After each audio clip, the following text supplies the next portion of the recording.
এবং আপনারা সকলে এখানে উপস্থিত হয়েছে। আমি বেশি সময় নেব না, কারণ অনেক বক্তা আছে। নাম্বার 1, নাম্বার 2, টু দ্য পয়েন্টে বাংলাতে এই কারণে আমি বলবো, আজকে আপনারা জানেন ভারতবর্ষের মাটিতে যারা বাংলা ভাষায় কথা বলছে, হরিয়ানার মাটিতে যখন আমরা সোশ্যাল মিডিয়া যখন দেখছি তখন মনে হচ্ছে হৃদয়টা কেঁদে উঠছে, কিন্তু আবার আল কোরআনের কথা যখন বাণী মনে করছে তখন নিজেকে সংযত হতে হচ্ছে। কেননা যদি আমাদের চোখের সামনে হরিয়ানা বলুন, গুজরাট তো আগে ছিল, রাজস্থান, মধ্যপ্রদেশ, দিল্লি, প্রত্যেকটা রাজ্যে বেছে বেছে বাঙালি মুসলমান আমার হরিশ্চন্দ্র হিন্দুদের ধরে ধরে মারছে। তো আজকে যে এখানকার এক্স এমএলএ যার নামটা বারবার করা হচ্ছে, মিসবা সাহেবরা খরচ করে আজকে প্রোগ্রাম করছেন, যারা এখানে উপস্থিত হয়েছেন তাদেরকে আমি কৃতজ্ঞতা জ্ঞাপন করছি। এই কারণে এটা দরকার ছিল। কিন্তু একটা জিনিস আজকের দিনে আমি ঘোষণা করছি, এর নারায়ণ আগরওয়াল ভারতবর্ষের মাটিতে তার সামনে বলছি, এদের ইতিহাস দেখবেন এরা বিশ্বাসঘাতক, এদের ইতিহাস দেখবেন এরা শোষণ করবে, এদের ইতিহাস দেখবেন হুস্কা রাজনীতি করবে, এদের ইতিহাস দেখবেন মানুষকে সুচারিতার দিকে করবে। অতএব এই কথায় যে বেশি বলার নয়, এর একটা উত্তর আছে। ইন্ডিয়া গেটে যারা দেশের জন্য শহীদ হয়েছে, কতজন মুসলমানের নাম যারাকে ধূপকুটি বলা হচ্ছে তাদের ওখানে রেকর্ড আছে, আর কোন আগরওয়ালাদের ওখানে চিহ্ন স্থান আছে, এটা খুঁজতে গেলে উত্তর পেয়ে যাবে বাংলাদেশি কারা। আমরা আসলাম 1971 সালে ইন্দিরা গান্ধীর বড়তে যারা এসেছিল, পশ্চিমবাংলায় 3.5 কোটি রিফিউজি যারা এসেছিল।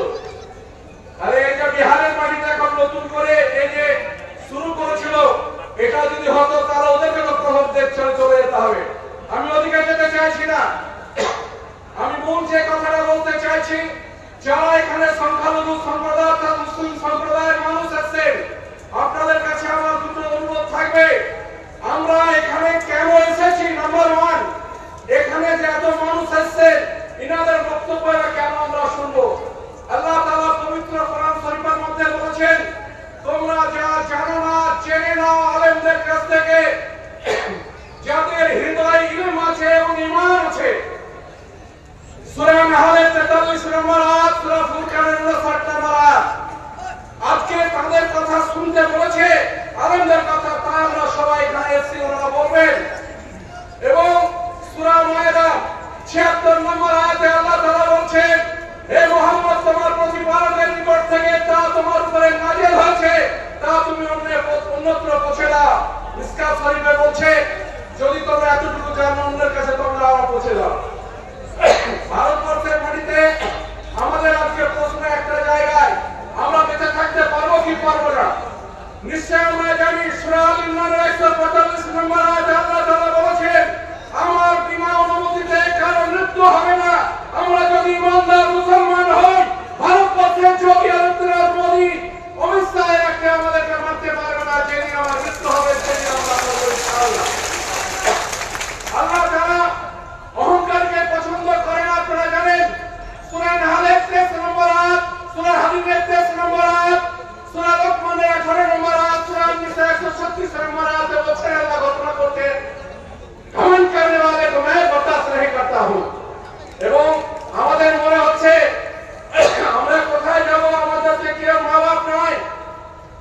আল্লাহ তাআলা কোরআন শরীফে সূরা আরাফের 7 নম্বর আয়াতে বলছে, মানুষ সইতে পারবে না, বইতে পারবে না এত বিপদ আমি কিন্তু কাউকে আমরা কিন্তু দেই না।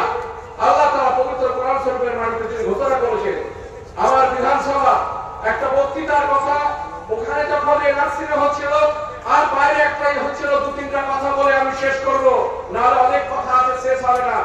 আমাদের যখন সব দলের যখন প্রতিনিধিরা ওখানে বলছিলেন, সেই সময় আমাকে বলছে, আলম সাহেব সব নেতার মতো বললো, আপনি বললো। আমি বললাম, স্যার ওরা যা বলেছে আমরা তা বলবো না। আপনি বলুন। আমি বললাম, স্যার আমাদের শক্তি আছে, তাকত আছে, সবকিছু আছে, কিন্তু আল্লাহ তাআলা আমাদেরকে পবিত্র কোরআন শরীফে ঘোষণা করেছেন, যদি হত্যাকারীর স্থান হচ্ছে জাহান্নাম, যদি অন্যায়ভাবে কাউকে হত্যা করা হয় তবে সমগ্র জাতিকে হত্যা করা হলো। সূরা আরাফের 32 নম্বর আয়াত, এবং অন্যায়কারী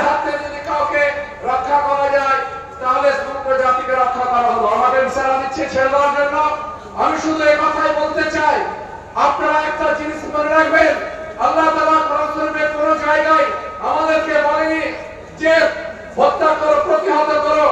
আজকে আপনারা জানেন তাফসীরে নাসরিনের একটা আয়াত সম্পর্কে ভুল বিকৃতি, সূরা আত-তাওবার 5 নম্বর আয়াতে আছে, তোমাদেরকে যদি কেউ আক্রমণ করতে হয় ওকে সমঝাও, বুঝাও, যদি না সমঝে তাকে প্রতিহত করার চেষ্টা করো, যদি তাকে তার মৃত্যু হয় তার জন্য তোমার কোন রকম দায় দায়িত্ব থাকলো না। পরের আয়াতে আত-তাওবার 6 নম্বর আয়াতে আছে, যদি কেউ তোমার কাছে আশ্রয় প্রার্থনা